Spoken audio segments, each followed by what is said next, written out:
অবশেষে পৃথিবীর মা ত্যাগ করে, পৃথিবীর শেষ নিঃশ্বাস ত্যাগ করে চলে গেল না ফেরার দেশে আমার সেই 15 বছরের বাগ্নি। আপনারা সবাই দোয়া করবেন।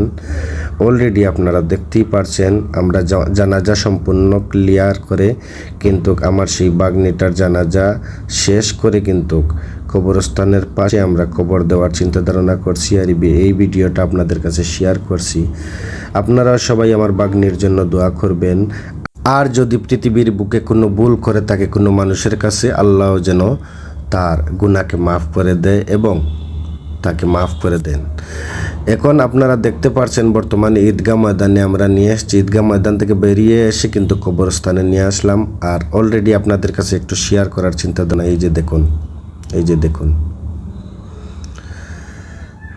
এই যে দেখুন, আপনারা সবাই আমার বাগ্নির জন্য দোয়া করবেন। এই জিনিসটা আমি আপনাদের কাছে শেয়ার করলাম।